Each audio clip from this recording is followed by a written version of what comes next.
and today I'm going to be sharing with you my psych-ish books on my bookshelf. Hello everyone, my name is Kristen, and if you don't know me, you don't know my story, then this is a great place to start. If you don't know me, I'm a psychology major and I'm going to school in 2 weeks to continue my education in psychology to one day become a therapist. Kind of like my story here and like Kristen, I have something to share with you. I'm obsessed with BookTube. If you don't know what BookTube is, there's like a tight niche of people who are addicted to books. I started like Kristen in the hopes of one day being a booktuber, but it didn't turn out that well because now I'm a mental health YouTuber and I help people on a daily basis with mental health, not book recommendations. But I want to share with you the books that I read and the books that are on my shelf, and I decided to start with psychology books or psychology infused books. So these are young adult novels, these are my school books, these are psychology themed books that I have. I want to start doing book reviews on my channel, but I thought that this was the best video to start with because you guys need to know what I like and what I want to review in the channel. So without further ado,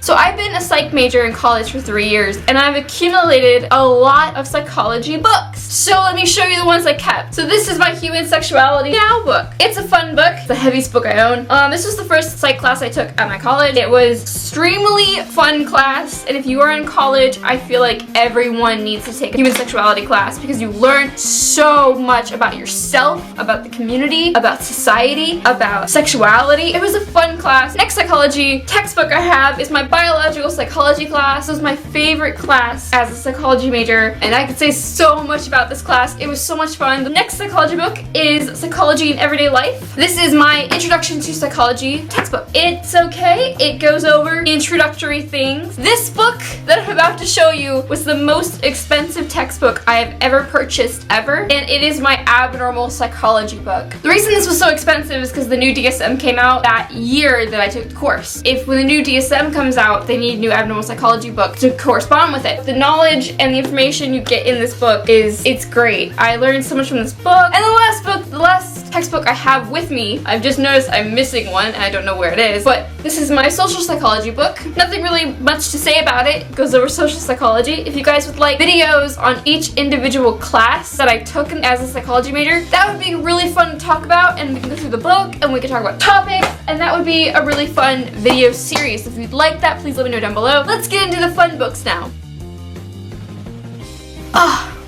So I have certain categories in the books that I want to talk about. First, I want to talk about books that are psychological books. They're made for counselors and people that are interested in psychology, so let's get into it. The first ever psychological-based book that I bought as a psychology major, and I'm proud to say this, is Batman and Psychology. I had to do a paper on Intro to Psychology, paper on a psychological book that you could buy and then review. And so when I went to the psychology section as a naive psychology major, I picked Batman and Psychology, and it's really cool because it goes over characters, why they are the way they are, and it goes over why Batman is Batman, why Joker is Joker, why Penguin is Penguin. It was a really good book and I really enjoyed it. This book is so educational. The next book I have two Oliver Sacks books. Oliver Sacks was the writer of The Awakenings. It was a book to movie adaptation. When I was in my first ever psych class, my teacher told us to read The Man Who Mistook His Wife for a Hat. This book talks about psychological disorders that he's encountered during his time working in the field. It is so cool because after I went through my biopsychology class, I started understanding a little more about abnormal psychology and like why we do things and the different types of disorders we could have. It gives first-hand accounts on those disorders, and it's a really cool book. I really enjoyed it. I feel like every psychology major should read this book. Another Oliver Sacks book, Hallucinations. I picked this book up because it was a 2-for-1 deal, and I read a little bit of it, and it's very interesting. It goes into everything hallucinations, and it's a very eye-opening book. I really, really hope I finish it someday. So the next book is Bodily Harm. I picked this up because of our month-long self-harm free month in August. I picked this up because I felt like I need something to read to help myself in recovery. What it is, it's made by this foundation who created the first ever self-harm rehab center, and it's how they help self-harmers recover from self-harm. It's not just that, it also talks about what to do if you know someone who's self-harming, how to help someone, how to motivate someone, what is self-harm, why do we self-harm, coping skills. It's just a gold mine in this book, and it's lovely. I read a lot of it. It's spot on. If you're a self-harmer and you're looking for some literature on how to stop self-harming, I highly recommend this book.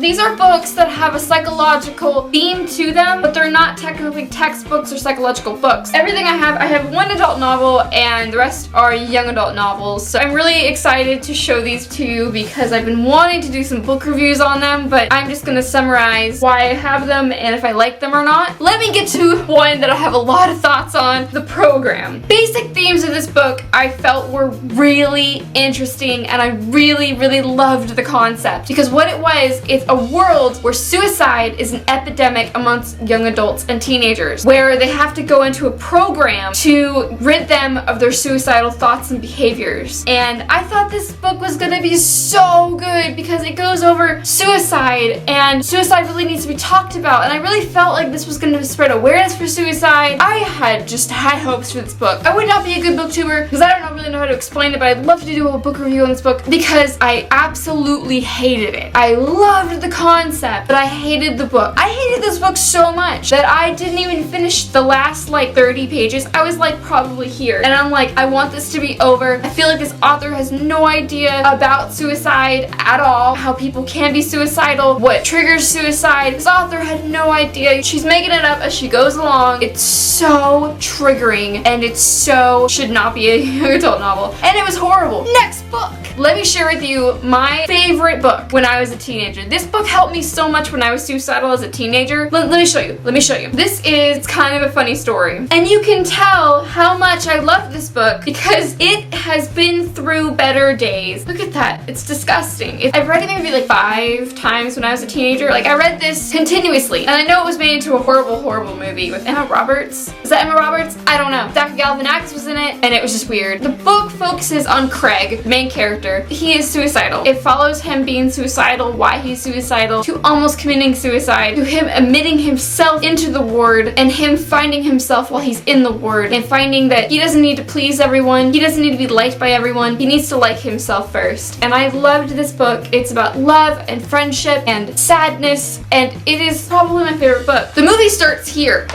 It focuses more on the ward. What I liked about this book is this part, why he's suicidal, and all of these feelings and thoughts in here I shared when I was a teenager. I felt so much for this book. I loved this book. Next book! Now, I picked this book up thinking it was like a self-harm memoir. I had no idea who Gillian Flynn was at that time. It was way before Gone Girl. This book is absolutely amazing. Very triggering, but this book took me on a ride of mystery and murder and love and family drama, and it was probably one of the best books I've read this year. So it's about a journalist where her hometown is plagued by these mysterious murders of children. When they find the children, they're missing their teeth. The reason it's called Sharp Objects is because the main character is a self-harmer, and she talks about self-harm in great detail, but I feel like she does it so beautifully, and I really enjoyed it. The way the struggles of self-harm as an adult is talked about in this book is just phenomenal. And the twists and turns, and you don't know who is the killer, and it was so good. So if you like a good mystery novel, please read this. The last part of the video I have saved for one author and one author alone because this author impacted me so much when I was 14 years old. I've read basically all her books. I have a ton of them, but I'm going to be talking about Ellen Hopkins because her books are what led me to the psychological field. Her books made me feel so not alone. Her books were my world when I was a teenager, and I love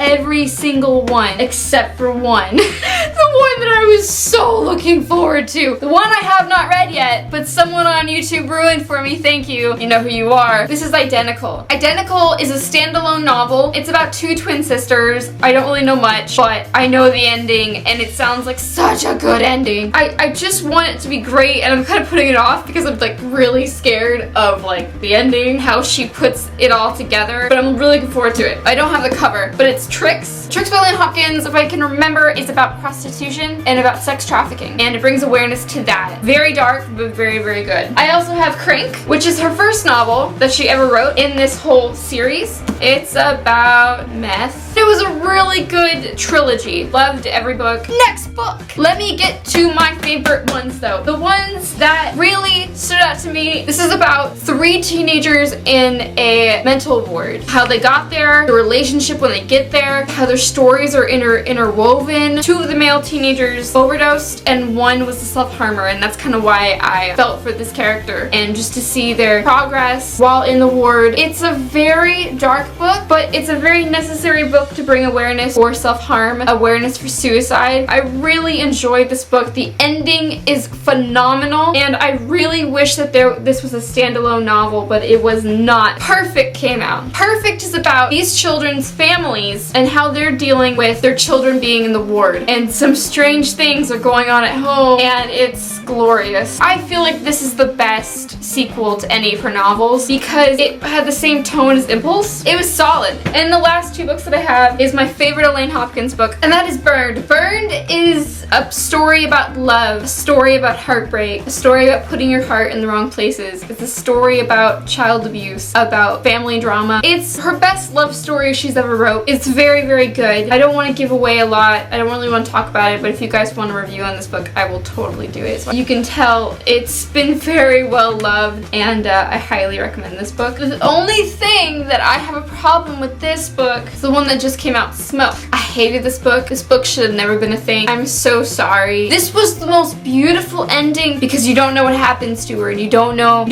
And I wanted it to be like that because every person that's read this book has a different idea of what's happening at the end, and I love talking about the ending, and I love talking about this book, and it was so good. And then this happened. It shouldn't have happened, and it was just like this book. It was like a mere identical image of this book, and it was stupid, and I don't recommend this book.